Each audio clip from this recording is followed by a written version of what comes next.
We're sitting here with Pop, and look, chicken pot pie. So we're in the hospital, and got a little update. And Pop, how are you doing? Well, I'm doing better because some of the low short-term issues that I've had are getting solved. So I don't know. I have long-term issues that I have to deal with. But anyway, I'm trying to. If I can get rid of the day-to-day ones, then at least I can continue on the journey for the longer-term ones. Perfect. But anyway, All right. thanks. Thumbs up. Team USA. So we're going down a little memory lane, and we're asking questions, and you're giving answers to. The first one is, what is your favorite venue that you've ever raced, and why? Oh, it's Bled, Croatia, because it's really beautiful, and it's very actually spectacular because it's a mountain community with it's at the foot of the Alps, and there's a castle on a cliff about 100 yards, I guess, maybe 50 yards above the lake, and right on a cliff. And then there's a church on an island in the middle of the lake, and then the course goes right by the island. Oh wow! So it's very spectacularly beautiful. And then, did you guys win that race? Well, that was a Masters race. That was a Masters race. Well, actually, they have it repeatedly, but the one I did was 2000.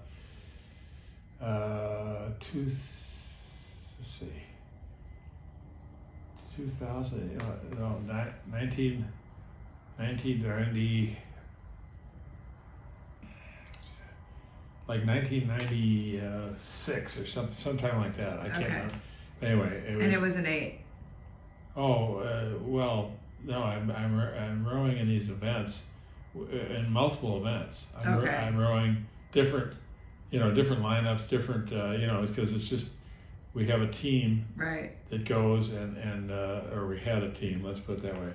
But it was mostly, the reason why it was so memorable was how scenic it was. Yes. And it was very unique that it was, the course went right by the church. Yes, well, and right by the castle. Right, and okay. So it started near where the castle was, and then went by the church, and the church was in the middle of the course on this island. This is Bled, Croatia. Croatia, right. All right, there we go. And also went near the summer palace of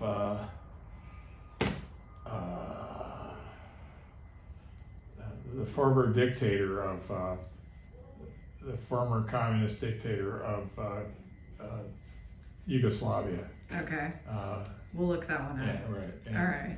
Okay, good question. What is your favorite memory of college that is not about rowing? Well, let's require more thought. Yeah, because that's my favorite memory. Is getting recruited to the rowing team. Okay. At freshman registration. Okay. Because that changed my whole life. Perfect. Okay, so that is your favorite memory, is the recruitment for rowing at Cornell. Okay, good one. More question. If you could give your 18-year-old self a piece of advice, what would it be? Well, fortunately, I had my dad around to ask that question.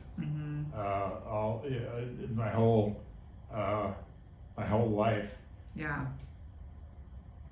But if you were going to say one thing now that you've learned, because your dad died pretty young, so you were in your 20s when my dad died. You had a lot of lessons that you learned since then. I think I was he was on. I was only 28 when he died. I think 20.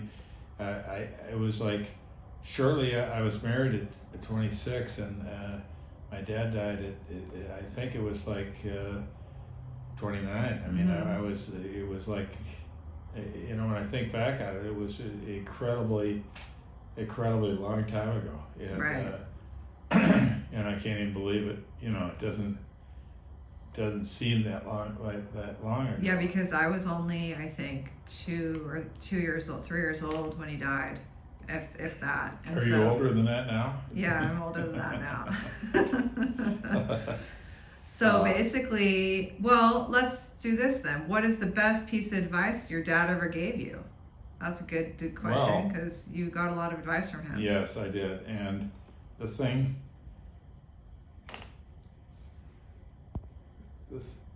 was that because my dad was around and he had so much experience with corporate things and education things, and I mean, in other words, and because as a kid, whenever I had an issue or anything, I'd ask my dad, you know, what's the best way to handle this, and he'd tell me. And was there a message that he said over and over? No, it was just that he was, no matter what the issue was, if I asked him for advice and he gave it to me, I didn't have to think about it because he was always right. Well, you know, one thing, Pop, that you've done for us, I can speak for everybody, you've been the same way for all of us. Every time we've asked you something, you've always been there. So that was a good thing that you got from your dad. So we'll leave it at that. Okay. This is good lineage, good things. What would be your dream for your children and your grandchildren? Well, I guess my dream would be that they could have a happy, successful life. I mean, that's and that they make the right decisions, I guess, along the way. I mean, so to put them on a path where they can succeed and thrive.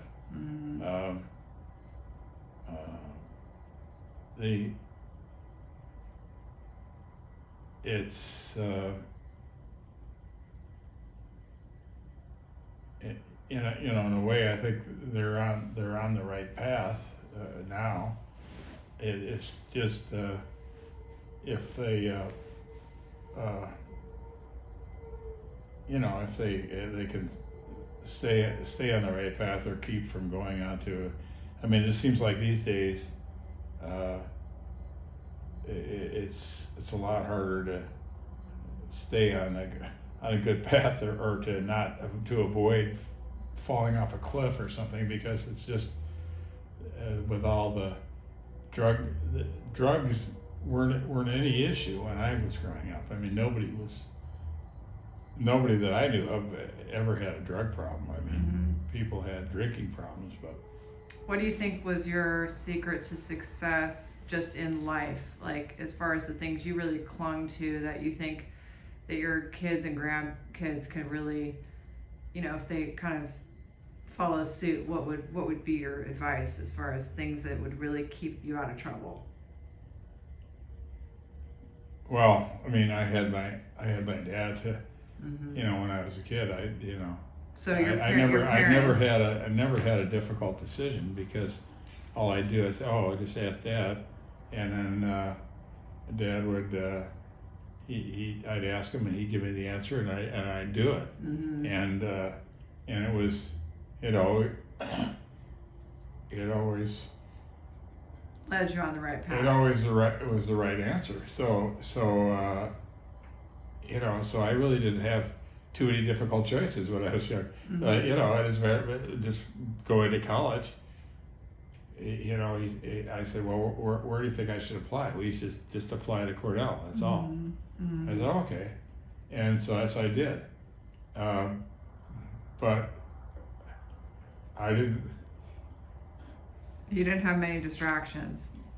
No, but see, I didn't realize all the background of that. That it wasn't just, oh yeah, I just go to apply to Cordell because he got there. Mm-hmm. He personally knew the director of admissions, Mm-hmm. which I had no clue about.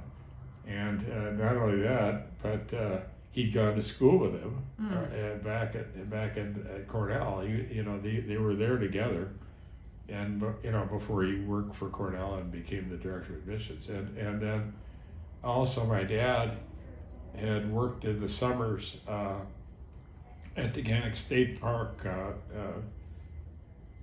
which is on Lake Cayuga, in the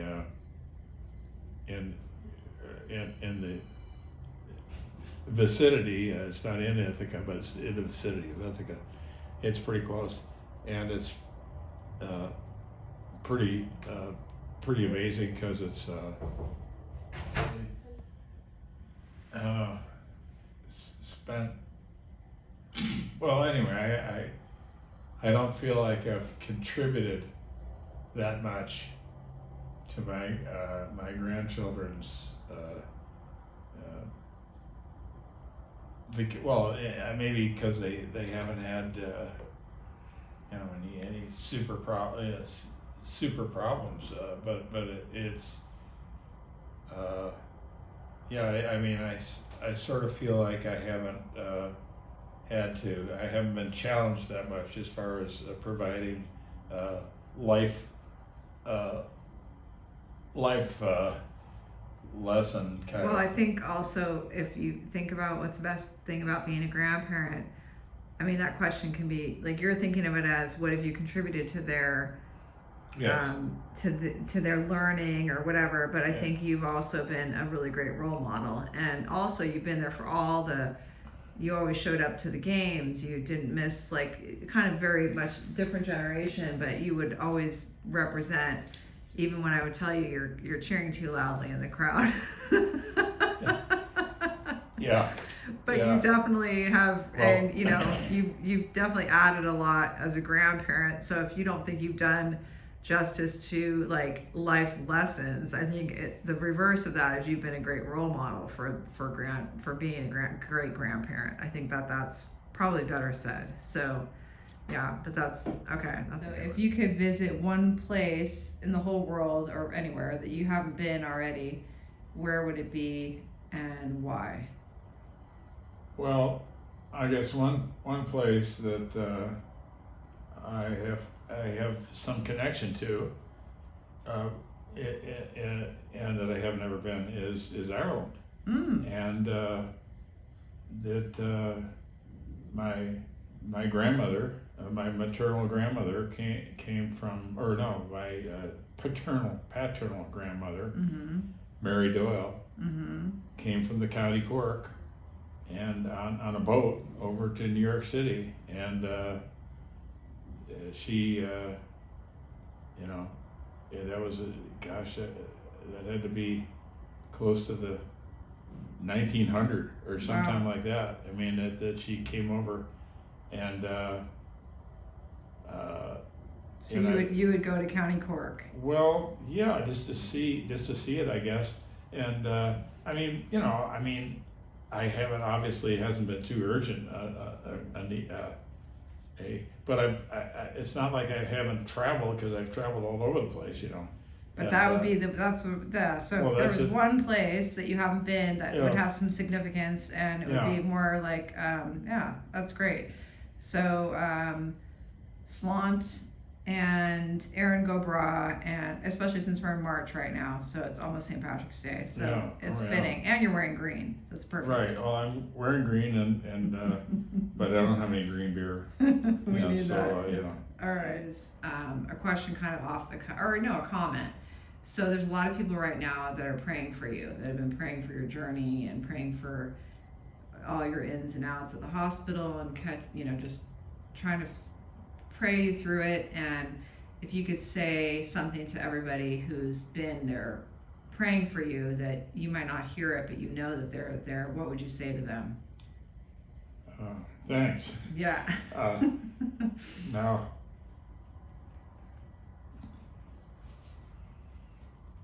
because in the past, I wasn't, I wasn't ever thinking about anybody, or needing anybody to pray for me. I mean, I always prayed for others, but I always figured that, well, I knew that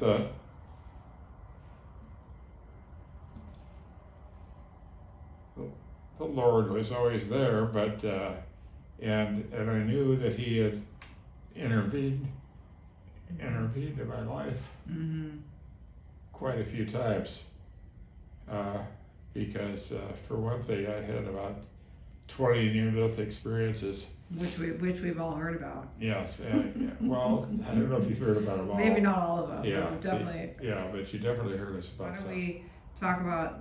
But I've always known that God was there and God was paying attention, because there's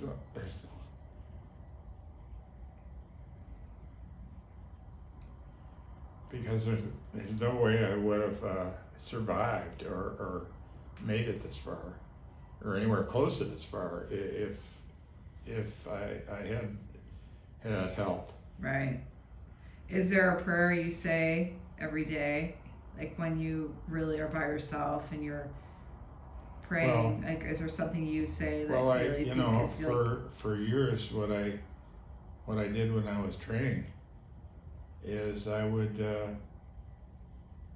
say the Our Father and the Hail Mary as just praying, and it's part of my workout. Right. I would. So that's kind of like your mantra. You just Well, pray I in just Our Father.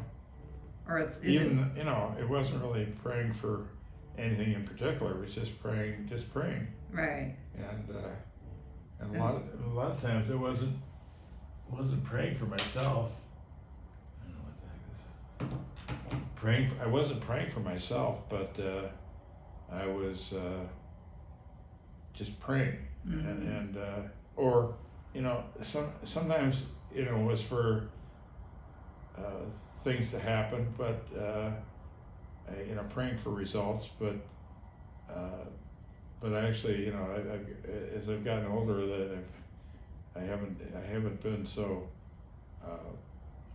wondering of what there is to pray for myself, because I've had a lot more reasons to pray for myself with a lot of stuff going on. Yeah. But that's good though. I like that.